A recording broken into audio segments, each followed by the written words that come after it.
Tu l'as déjà vu, ce visage saisissant, cette immobilité troublante, cette intensité silencieuse qu'elle apportait à chacun de ses rôles.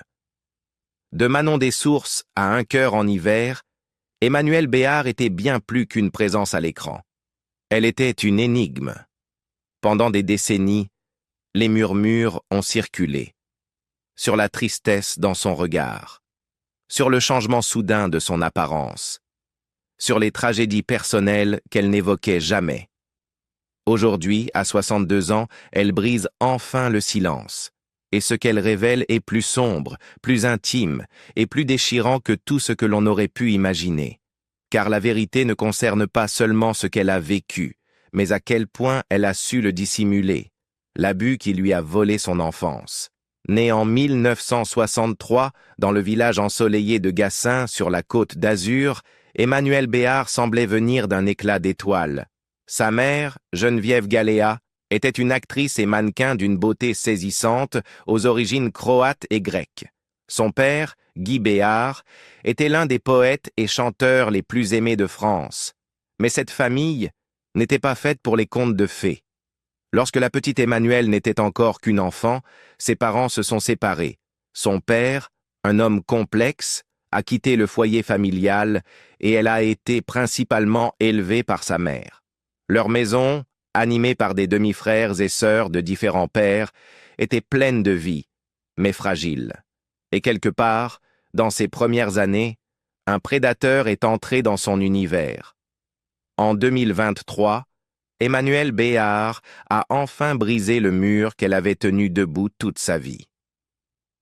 Dans Un silence si bruyant, le documentaire qu'elle a co-créé, elle n'a pas seulement raconté son histoire, elle a fait exploser une vérité à laquelle la France n'était absolument pas préparée. Devant la caméra, d'une voix calme mais tremblante, elle a révélé avoir été abusée pendant 4 ans par quelqu'un de son entourage intime, quelqu'un de confiance, quelqu'un protégé par le silence. Elle a refusé de le nommer, mais a précisé une chose essentielle. Ce n'était pas son père, le chanteur adoré Guy Béard. Tout le reste, elle l'a laissé à l'imagination et à l'effroi d'un pays entier. Sa description de ces nuits glace le sang. Il fait noir. Je me souviens du froid avant de me souvenir du visage, dit-elle. Et quand le soleil se levait, le monde se réorganisait comme si rien ne s'était passé, comme si tout était normal. Mais en moi, rien n'était normal. En moi, le silence hurlait plus fort que n'importe quelle voix. Pendant des années, elle a tenté de parler.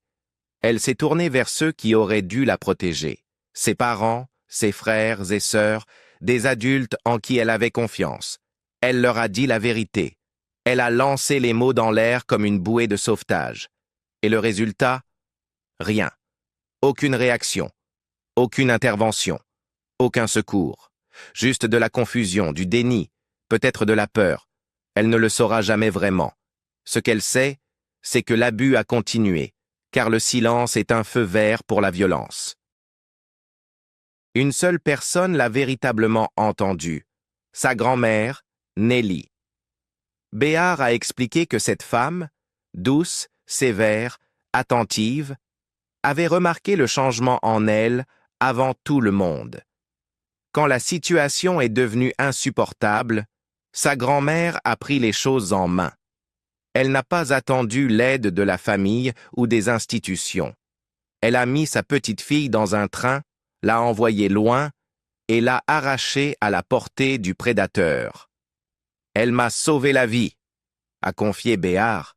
« Sans elle, je ne sais pas ce que je serais devenu, ou même si je serais devenu quelque chose. » Cette révélation n'était pas simplement personnelle, elle était politique, culturelle. Une mise en accusation d'un pays qui se dit moderne, mais refuse encore de regarder en face l'épidémie d'inceste et de violences sexuelles au sein des familles. On dit aux enfants « Parle, raconte-nous ce qui s'est passé », dit Béard dans le film. Mais lorsqu'il parle, le monde n'écoute pas, ou pire, il détourne le regard. Une tête d'ange sur un corps de putain. Malgré la dévastation qu'elle portait en elle, Emmanuelle Béard ne s'est pas effondrée. Elle a fui, Non seulement la maison, mais le pays tout entier. À 17 ans, elle a quitté la France pour Montréal, au Canada, afin de séjourner chez des amis proches de son père. Ce devait être une visite temporaire. Mais une fois arrivée, quelque chose a changé. L'environnement était plus doux, les gens moins sur la défensive, moins obsédés par les apparences ou le pédigré. Elle a enfin respiré.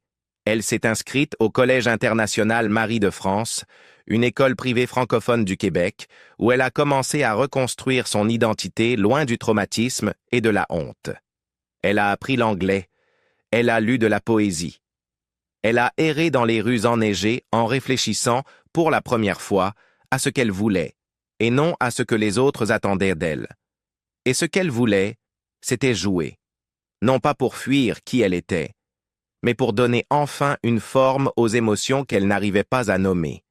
Montréal, dira-t-elle plus tard, lui a donné le courage de rêver. À son retour en France, ce rêve a pris forme très vite. Elle a intégré une école de théâtre à Paris et, en quelques mois, elle a décroché un rôle dans Premier désir, un film sensuel et atmosphérique réalisé par David Hamilton. Le film, baigné d'érotisme et de lumière diffuse, a fait scandale. Béard entrait à peine dans l'âge adulte, et déjà l'industrie traitait son corps comme une marchandise. Pourtant, elle avait accepté. Elle n'était pas naïve.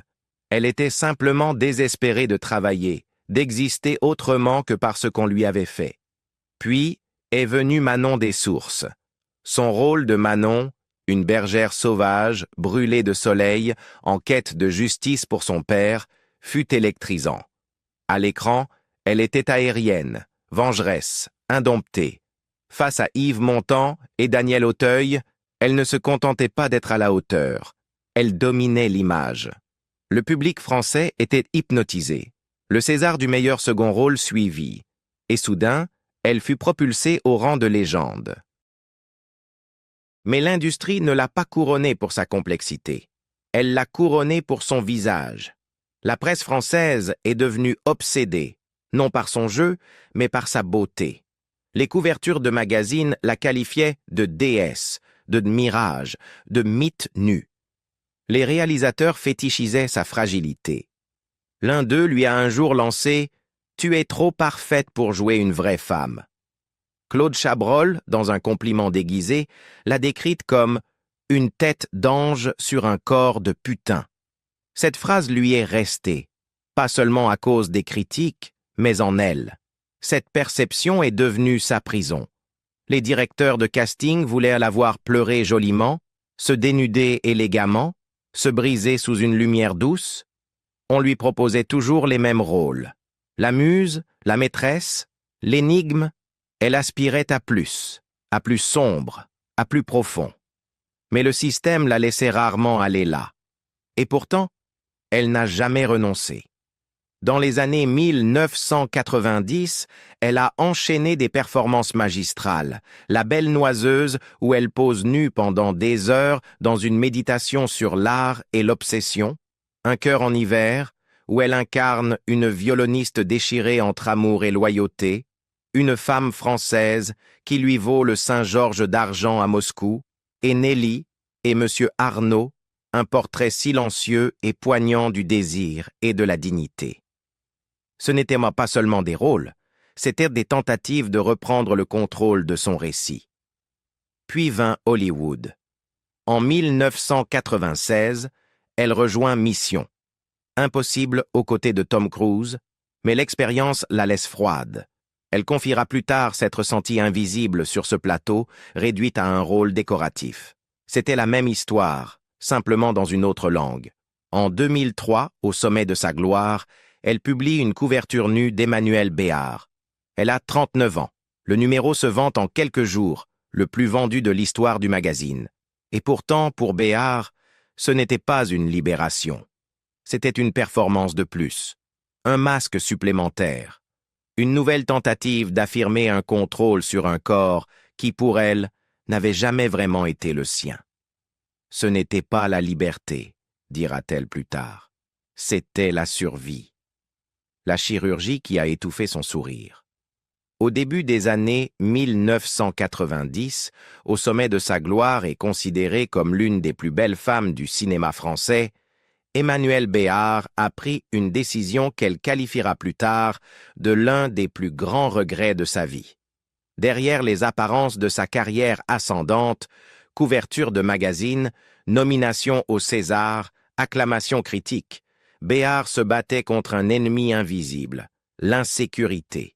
Non pas à propos de son talent, mais de son apparence. Elle se sentait, selon ses propres mots, pas assez.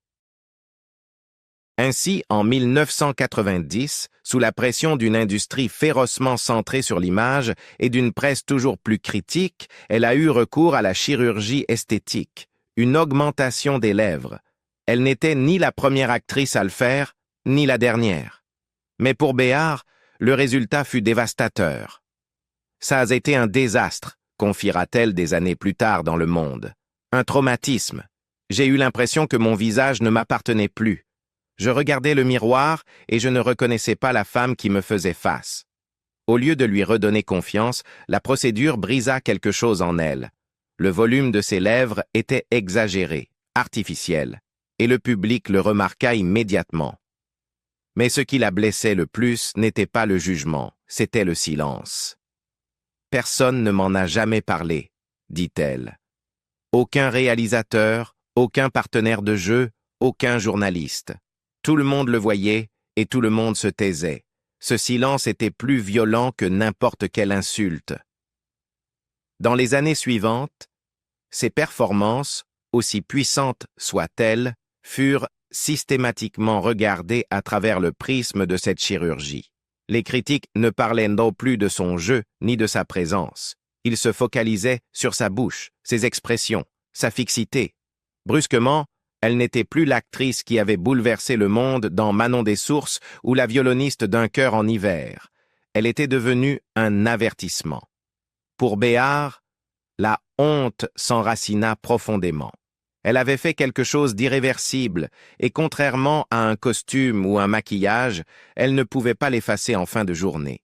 « Ce n'était pas seulement un changement sur mon visage, » expliqua-t-elle. « Cela changeait la manière dont les autres me regardaient, la manière dont je me regardais. Je ne pouvais plus jouer de la même façon. J'ai perdu quelque chose, une liberté, une spontanéité. » Il y eut des jours où elle refusait de regarder des photos. Les images de tournage devinrent une source d'angoisse. Elle voyait de la moquerie là où il y avait peut-être de l'admiration, du jugement là où il n'y avait que curiosité. Et malgré tout, elle a continué à jouer, mais quelque chose en elle s'était refermé. Une blessure qui ne cicatrisait pas.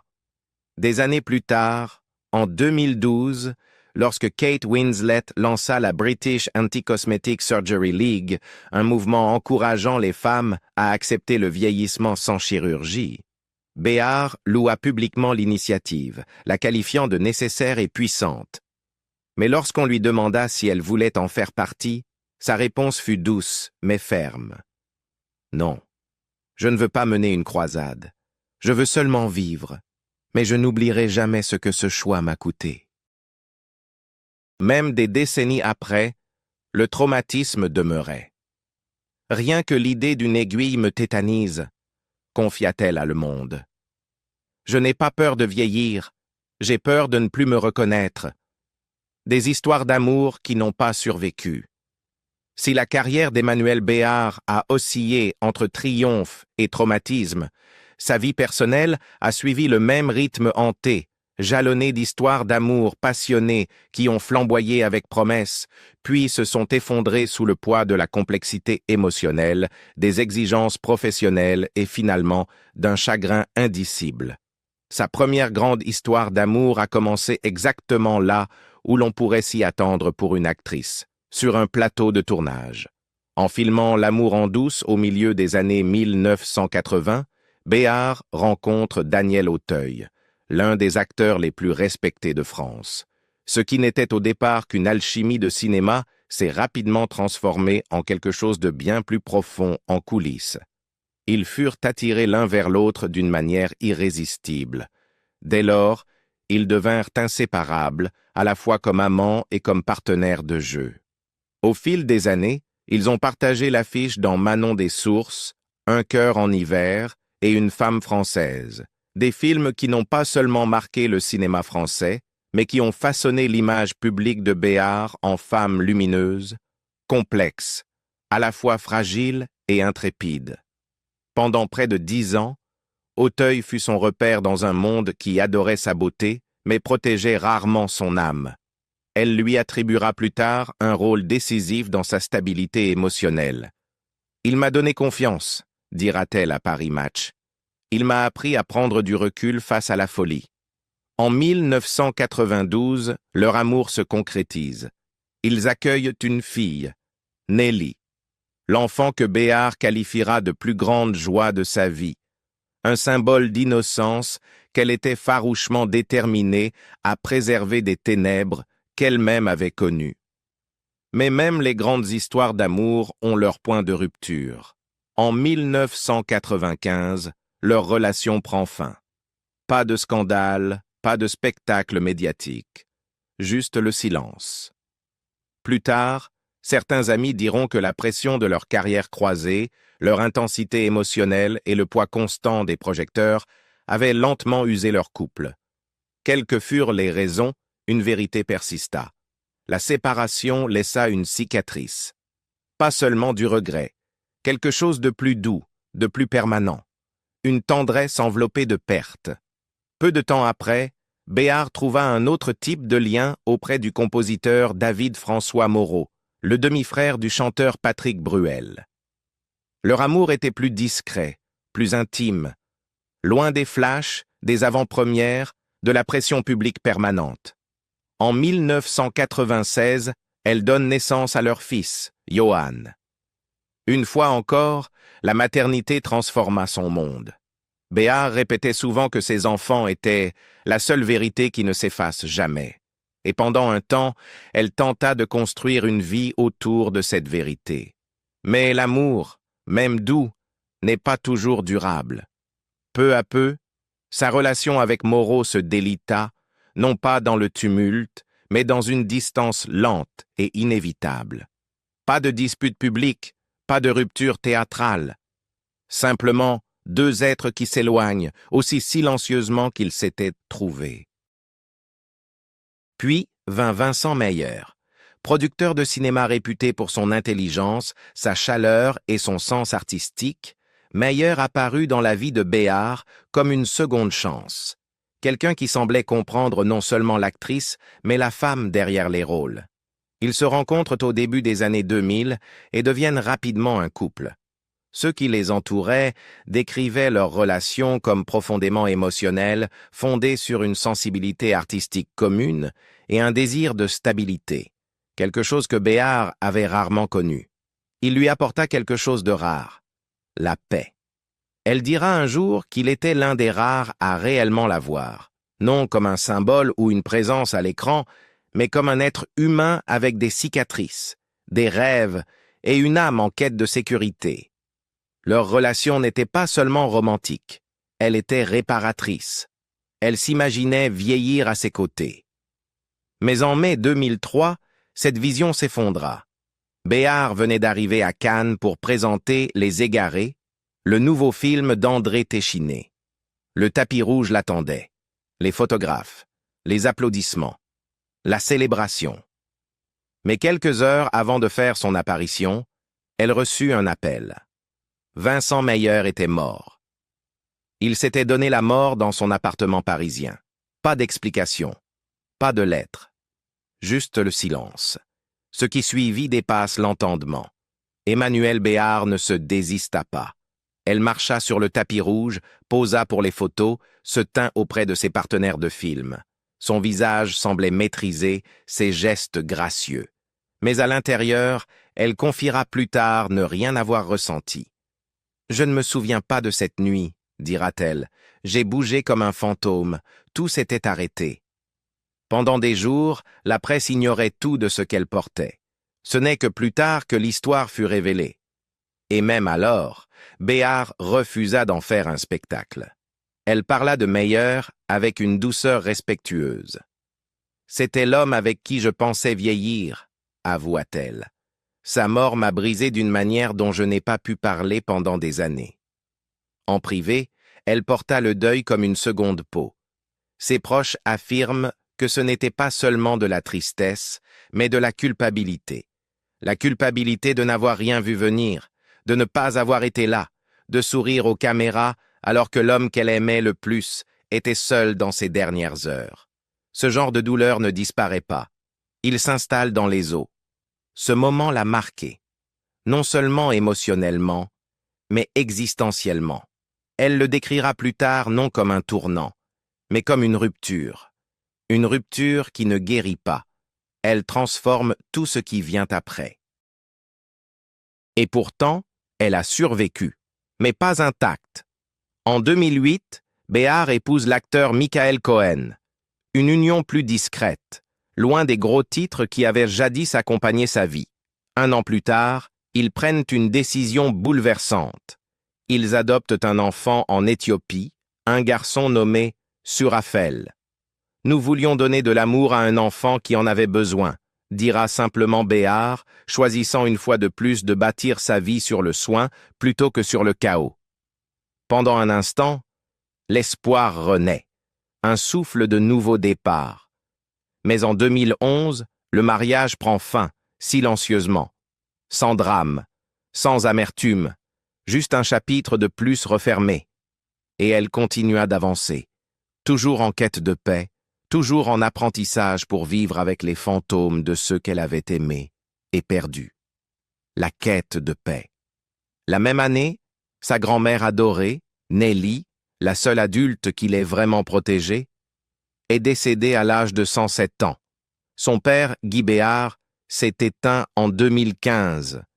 Chaque perte lui a arraché une couche de plus. Mais Béar ne s'est pas effacée. Elle a transformé sa douleur en engagement. En 1996, elle a été arrêtée lors d'une manifestation aux côtés de sans-papiers dans une église parisienne. Elle a longtemps défendu le droit au logement, la réforme de l'immigration et surtout les victimes de maltraitance infantile. Elle est devenue ambassadrice de l'UNICEF, voyageant au Kenya pour documenter la vie d'enfants touchés par le sida. Et en 2023, elle a co-réalisé Un silence si bruyant, le documentaire devenu une véritable prise de conscience nationale. Ce n'était pas seulement son histoire, c'était celle de milliers d'autres. Ce n'est pas un film sur les victimes, dit-elle. C'est un film sur les survivants, les combattants. Oui, nous avons été blessés, mais nous sommes là. Aujourd'hui, Emmanuelle Béar a 62 ans. Elle est mariée au réalisateur Frédéric Chaudier, un homme rencontré en 2011 et qu'elle a épousé discrètement en 2018. Un amour mature, construit sur le respect et la vérité. Il m'a dit un jour, à moitié en plaisantant, que si je retouchais mon visage, il me quitterait, se souvient-elle. Alors je ne l'ai pas fait. Elle partage sa vie entre Paris et le sud de la France, jonglant entre ses rôles, l'éducation de ses enfants et son engagement.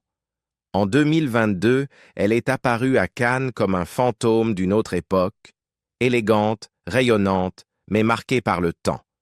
Mais aujourd'hui, c'est sa voix, et non sa beauté, qui définit son héritage. « Ma bouche est restée cousue trop longtemps, dit-elle. Maintenant je parle, parce que si je ne le fais pas, qui le fera ?» Dans un pays qui peine encore à affronter le tabou de l'inceste, le courage de Béar a forcé des conversations inconfortables. Elle est devenue, malgré elle, un symbole. Et même si elle ne nommera peut-être jamais son agresseur, son témoignage est un acte de justice. À 62 ans, Emmanuelle Béar a finalement révélé la vérité qu'elle portait dans chacun de ses films, sur chaque tapis rouge, derrière chaque sourire soigneusement maîtrisé. Les abus qu'elle a subis, la chirurgie qu'elle a regrettée, les amours qu'elle a perdus, le silence qu'elle a brisé, tout cela était là, juste sous la surface, façonnant la femme que nous pensions connaître. Maintenant que son histoire est à découvert, une question demeure. Avez-vous l'impression de comprendre enfin qui est vraiment Emmanuelle Béar? Non pas l'icône, mais la femme derrière la caméra? Dites-le nous dans les commentaires. Et si son courage vous a touché, n'oubliez pas d'aimer, de partager et de vous abonner pour découvrir d'autres histoires qui révèlent la vraie vie derrière les légendes.